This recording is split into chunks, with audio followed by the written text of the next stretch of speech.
Bonjour, c'est Crypto et j'espère que vous allez bien en ce jeudi 12 octobre 2023. On se retrouve aujourd'hui pour parler BTC, pour parler FTX, pour parler aussi des minutes de la fête dans lesquelles on a eu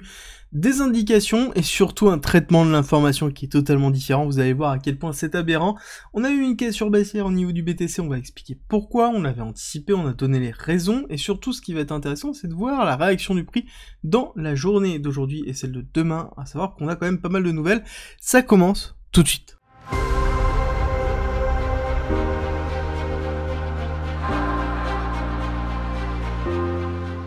Et je vous rappelle que vous avez le parcours pédagogique qui est à disposition gratuitement, qui est une formation de plus de 60 heures, 130 vidéos, 400 pages de guide pour vous apprendre la crypto, la blockchain, le trading, l'analyse technique, l'investissement à travers des vidéos, des tests, tout pour pouvoir progresser. C'est disponible gratuitement si vous faites financer par notre partenaire. Tout est en description et en commentaire. Sans plus tarder, on commence par notre feuilleton Caroline Ellison versus SBF dans le procès de SBF, avec quand même plus de 120 ans à la clé de prison, donc quelque chose qui est assez conséquent. Et nous avons donc l'ancienne CEO d'Alameda, Caroline Ellison, qui nous explique tout simplement qu'ils ont travaillé ensemble pour essayer de maintenir le prix du BTC à 20 000 $ en vendant les fonds, donc les BTC présents de FTX. Donc on est quand même dans quelque chose qui est assez fort pour maintenir tout ça, une position baissière qui est prise par Alameda. D'accord, c'est un peu le concept, c'est-à-dire qu'on met la pression pour pouvoir avoir des opportunités par la suite pour la société de trading qui est celle de Alameda, celle qui est dirigée par justement Caroline Ellison. Donc on a quand même vraiment des aberrations qui sont en train d'être remontées. On a aussi d'autres choses qui sont remontées ici par Journal du Coin, d'ailleurs qui font un très bon taf dans leur thread dans lequel on a toutes les petites infos, je vous invite à regarder, c'est vraiment très bien fait, dans lequel au moment où ça commençait à dégénérer, elle a expliqué qu'ils ont décidé de faire un tweet de réponse à CZ par rapport au fait que CZ allait vendre ses FTT à l'époque parce qu'il allait s'en débarrasser, et justement c'est ce tweet magnifique qui avait expliqué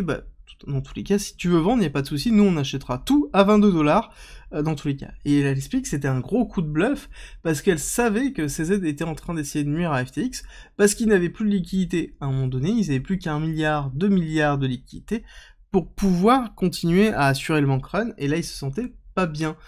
Pour rappel, dans les faits, quand on remonte un petit peu, ils expliquaient que ils avaient, sur les 13 milliards déposés par les clients, il restait plus que 3 ou 4 milliards de $, le reste était emprunté par Alameda, chose qui est totalement aberrant, et qui nous montre à quel point la régulation ne joue pas forcément son rôle sur ce type d'acteurs, mais par contre, on essaie de jouer sur d'autres types d'acteurs. On a la SEC qui est en train de s'en prendre à Barnbridge DAO, qui est un petit DAO qui s'occupe d'un petit protocole, vraiment d'un petit protocole qui est pas énorme, et donc ils sont en train de faire une enquête dessus, et ce qu'ils ont effectué, j'aime beaucoup cette idée-là, c'est que le DAO a ouvert un vote en disant est-ce que vous souhaitez que nous faisions tout pour pouvoir rentrer en législation, en compliance, avec justement la SEC, pour pouvoir avancer. Le vote est toujours en cours, et là on a vraiment la question de la définition d'un DAO par rapport à la SEC, à quel point la SEC va accepter une forme de DAO, et à quel point la décentralisation d'un DAO va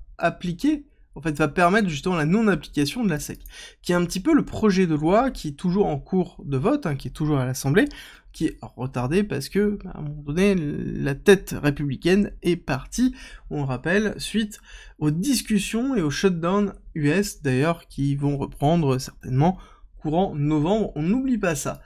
On continue en parlant justement de la minute de la fête qui est sortie. Très intéressant, c'est qu'on a quand même deux traitements de la donnée qui sont vraiment différents. Nous avons un site crypto qui explique que globalement la plupart des participants pensent qu'on est arrivé à son maximum et que il faut plus travailler la notion de temporalité, de maintien des taux. Alors qu'à côté on a le site Investing qui nous dit que les membres favorisent une nouvelle hausse selon la minute du FOMC. Et là on a vraiment l'inverse entre les deux éléments. Et c'est pour ça qu'on ne peut pas prendre une seule source pour pouvoir travailler. Idéalement, il faut soit analyser soi-même, soit prendre 3, 4, 5, 6 sources pour pouvoir avoir une idée claire. Clairement, moi, quand j'ai lu les minutes de la Fed, c'est ni l'un ni l'autre, c'est vraiment entre les deux. C'est-à-dire qu'on a un partage, on a quelques positions qui sont sur une augmentation encore de 25 points, il y a la majorité quand même qui reste sur une stabilisation du prix en fonction des différents indicateurs, et oui, clairement, j'ai tendance à penser qu'on va être sous le plateau, c'est-à-dire qu'on est au plateau. Je ne pense pas qu'il y aura une augmentation de 25 points, je pense que c'est un effet d'annonce, c'est-à-dire qu'on ne peut pas dire on arrête d'augmenter les taux, donc on est obligé de dire que potentiellement on va continuer à augmenter les taux pour maintenir les taux à ce niveau-là, parce que sinon, en fait, le marché va anticiper potentiellement après le pivot, et donc il va avoir une accélération, et le marché va à l'inverse de ce que la Fed décide. Dans tous les cas, là, la Fed, pour moi, est sous une forme de plateau. On va attendre certainement Q1, Q2 pour le pivot, et c'est quelque chose qu'on a anticipé déjà depuis un certain temps, à savoir que le niveau 5.5, c'est quelque chose que j'ai annoncé il y a déjà pas loin d'un an et demi, donc on est vraiment dans les clous. Est-ce qu'on augmentera peut-être de 25 points?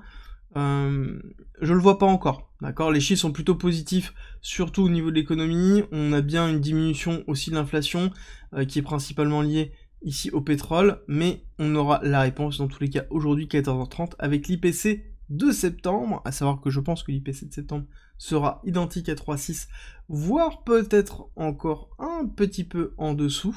même si on a eu un pétrole qui s'est un petit peu accéléré, en fait, durant toute la période de septembre, mais on a eu une première phase d'accélération en septembre, puis ensuite, après une respiration très forte qui a eu lieu sur fin septembre, mais surtout, on était en dessous des niveaux de l'année dernière, donc ou à peu près au même niveau. Donc du coup, pour moi, on est à peu près identique. Je pense que le reste a diminué, donc on sera certainement sur une inflation qui sera contrôlée et qui validera cette notion de plateau. Ce qui est intéressant de voir, c'est qu'aussi, au niveau du pétrole, on n'est pas allé chercher l'Eurotest, par contre, on est allé chercher, ça y est, le gap baissier, ça faisait longtemps, hein. Je vous ai expliqué que déjà, c'était bizarre qu'on n'était pas allé le chercher.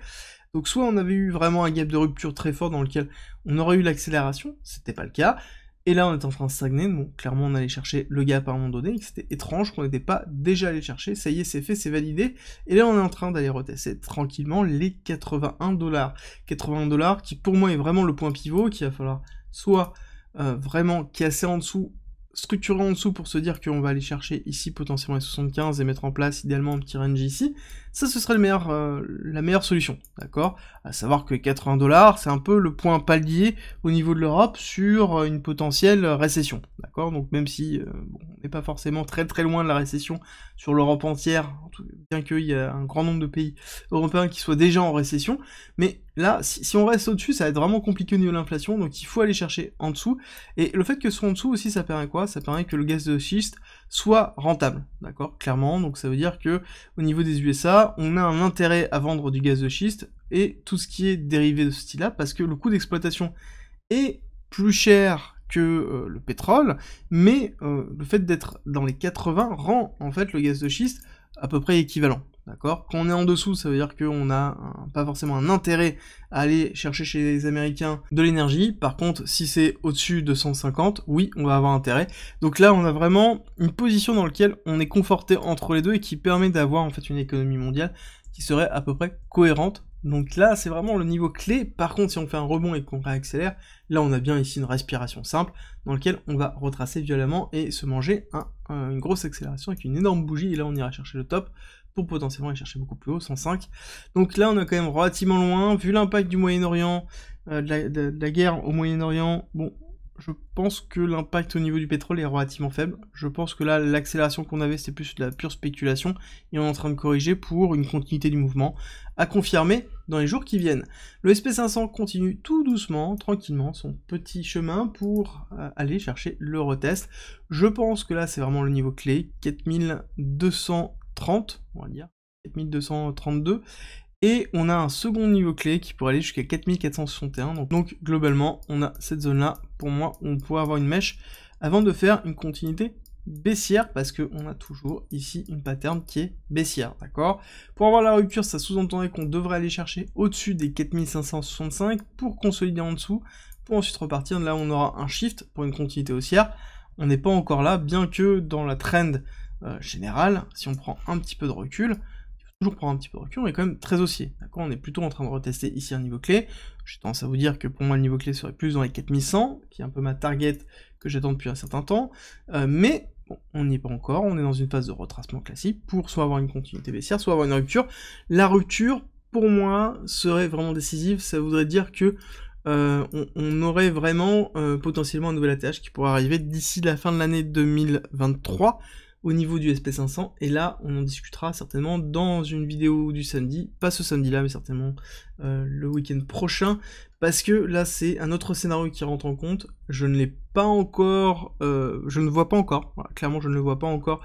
arriver, mais il faut quand même le préparer, on ne sait jamais, surtout qu'on a un dollar qui est en train de s'enfoncer. Je pense qu'on va aller chercher potentiellement les 105, clairement ce que l'on va attendre ici ça va être une consolidation en dessous, et ça, là on aura bien un retest effectif, et là on verra est-ce qu'on a un dollar qui repart à la hausse, surtout qu'on a, si on prend du recul, aussi une pattern qui est relativement haussière, et cette rupture ici que l'on a,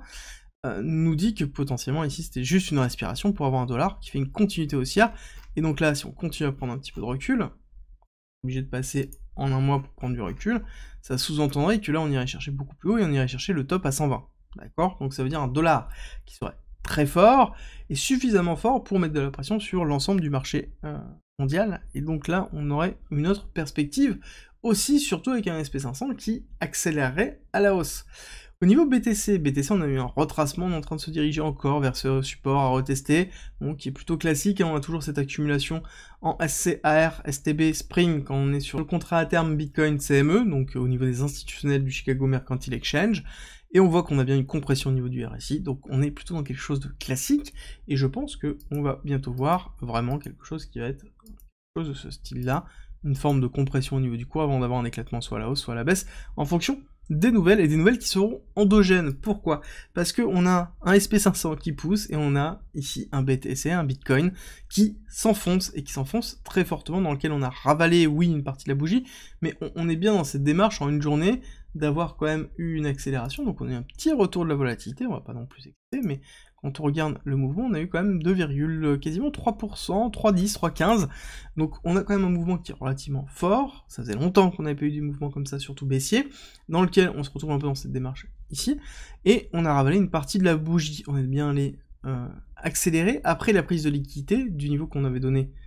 hier et avant-hier, et quand on regarde un petit peu le mouvement, on voit ici que ce mouvement-là a été porté majoritairement par le BTC, parce qu'on a bien une baisse ici d'Ethereum face à BTC, donc ça sous-entend que on a BTC qui a chuté plus vite que Ethereum, et donc derrière on a bien une accélération baissière. Donc pour moi c'est vraiment un mouvement qui est pur BTC, quand on regarde en une heure pour bien comprendre le mouvement que l'on a eu,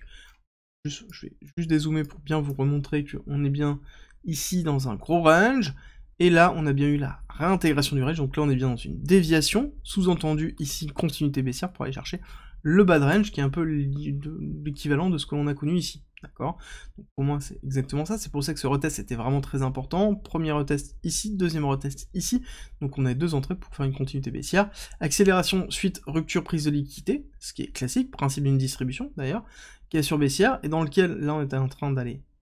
chercher le haut du bas de range, d'accord? Du range d'en bas. On est vraiment en train d'aller chercher ce niveau-là. Quand on regarde, vous allez voir qu'on a bien eu l'accélération baissière en dessous, on est en train d'aller retester cette partie-là. Là, ce qu'il va falloir voir et déterminer, c'est est-ce que sur ce niveau clé, on va être capable de consolider au-dessus, de se dire quelque chose comme ça. Là, on aura un signal pour se dire, ok, bah à ce moment-là, on va repartir à la hausse, et c'était bien une forme de respiration avec en 3 temps pour repartir à la hausse. Si par contre, hop, on casse, on fait ça, on reteste et on casse, là c'est très clair, ça veut dire qu'on va chercher la partie basse, 25 000. Donc là on a les deux scénarios, j'ai tendance à vous dire que je suis toujours un petit peu baissier là-dessus, bien que le niveau ici est clé, d'accord? Donc pour moi on est arrivé là où j'attendais, sur une prise de liquidité de cette zone-là, tentative de réintégration, on va voir si la tentative de réintégration du range fonctionne ou pas. Je rappelle qu'on est dans une forme d'analyse pure range en ce moment, parce que c'est le cas, on n'a pas de flux, on n'a pas de structure de flux, donc il faut prendre du recul par rapport à ça, on est dans une forme